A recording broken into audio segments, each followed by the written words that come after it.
Wine की बोतल को दयाशंकर की ओर बढ़ाया। मुस्कुराते हुए दयाशंकर ने उस बोतल को नक्श के हाथ से लिया। आपका यहाँ आना हमारे लिए किसी स्पेशल ओकेजन से कम नहीं है। आप बादशाह हैं, तो आपके ऑर्डर को भला मैं कैसे टाल सकता हूँ। ये बोलते हुए दयाशंकर उस वाइन की बोतल के साथ उस कमरे से बाहर निकल गया। नक्श की मेन प्रायोरिटी इस जगह से बाहर निकलना था, वो भी अवंतिका को साथ लेकर, और एक वाइन की बोतल से काम बनने वाला नहीं था। इसलिए नक्श ने उस पाउडर को बाकी 4 अलग अलग ब्रांड्स की वाइन की बोतल में डाला और उसे अच्छे से हिलाते हुए बाहर मौजूद दूसरे आदमियों को बुलाते हुए बोला, चलो चलो सब अंदर आओ, दावत का मजा लो। नक्श की आवाज सुनकर 2 लोग जल्दी से उस कमरे में आए। जी सर, हमारे लिए क्या ऑर्डर्स हैं? कोई ऑर्डर्स नहीं है, ये सारी वाइन की बोतल लेकर जाओ और अपने साथ साथ अपने भाइयों को भी पिलाओ। Thank you sir. उन दोनों के वहां से जाने के बाद नक्श उस कमरे में गया जहां अवंतिका और अलंकार को बंदी बनाकर रखा गया था। ग्रीटिंग सर, मैंने तुम्हारे बॉस को अच्छी दावत बनाने के लिए कहा है, तुम भी जाओ और कुछ ड्रिंक्स के मजे लो। इस कमरे के माहौल को मुझ पर छोड़ दो। Thank you sir. मन ही मन नक्श भी बहुत खुश था, क्योंकि उसका प्लान काम कर रहा था। अगर इसी तरह सब कुछ चला तो वो अवंतिका को लेकर यहाँ से आसानी से निकल सकता था। नक्श, ये सब क्या चल रहा है?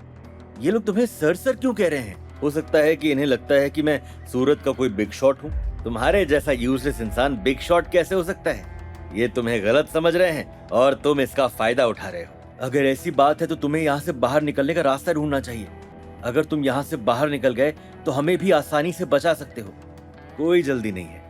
उसी समय कमरे के बाहर से अजीब अजीब आवाजें आ रही थी। नशे और बेहोशी की हालत में एक एक करके सभी गार्ड जमीन पर गिर रहे थे। मैंने सभी को बेहोश कर दिया है। अरे तो अब खड़े खड़े देख क्या रहे हो? जल्दी से हमें यहाँ से बाहर निकालो। नक्श ने अलंकार की बात पर ध्यान नहीं दिया और तुरंत ही उसके कदम अवंतिका की तरफ बढ़े, जिसे उन लोगों ने चेयर से बांध रखा था। नक्श ने रस्सी खोलते हुए अवंतिका को आजाद कर दिया था। दयाशंकर बहुत चालाक है, हो सकता है कि वो मेरी चाल को समझ गया हो। हमें यहां से जल्दी निकलना होगा। अरे अरे, क्या तुम अंधे हो? तुम्हें दिखाई नहीं दे रहा है कि मैं अभी भी बंधा हुआ हूं? मुझे खोलो और अपने गंदे हाथ मेरी अवंतिका से दूर रखो। भल्ला जी, आप तो अपनी जिंदगी बचाने के लिए 2.5 करोड़ रुपए देने वाले थे ना? नक्श ने मुस्कुराते हुए कहा। तुम्हें क्या लगता है कि मैं बेवकूफ हूं? तुम दोनों मुझे यहाँ अकेला छोड़कर भाग जाओगे। उसके बाद ये रीगल गैंग इतना गुस्सा हो जाएगी कि अगर मैं उन्हें 60 करोड़ भी दूंगा ना तो भी यूजलेस होगा। भल्ला जी, सच कहूं तो मुझे नहीं पता कि आप बेवकूफ हैं या नहीं। इतनी बकवास करने की क्या जरूरत है? तो मुझे खोल क्यों नहीं रहे हो? नक्श प्लीज, मेरे खातिर से खोल दो। अरे ऐसे कैसे? भल्ला जी तो मुझसे नफरत करते हैं, उनके लिए तो मैं यूजलेस हूं। अगर मैंने उन्हें हाथ लगाया तो क्या उनकी इज्जत खराब नहीं होगी? ओए, तुझे तो हीरो बनने की कोई जरूरत नहीं है। अवंतिका मैडम, आप खुद देखिए, भल्ला जी खुद नहीं चाहते कि मैं उनकी मदद करूं। नक्श, मुझे पता है कि अलंकार के बात करने का तरीका गलत है। मैं पर्सनली उसे कहकर तुमसे माफी मंगवाऊंगी, लेकिन अभी के लिए उसे खोल दो, जाने दो उसे, ठीक है? माफी? इस इंसान को सबके सामने मुझसे माफी मांगनी होगी। नक्श, तू चाहता है कि मैं सबके सामने तुझसे माफी मांगू?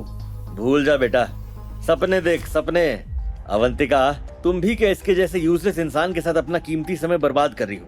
यह आदमी किसी काम का नहीं है। क्या तुम आर्ग्यू करना बंद करोगे? तुम जानते भी हो दयाशंकर कौन है। अगर हम तुम्हें यहाँ पर छोड़कर चले गए ना तो तुम मछलियों की दावत बन जाओगे।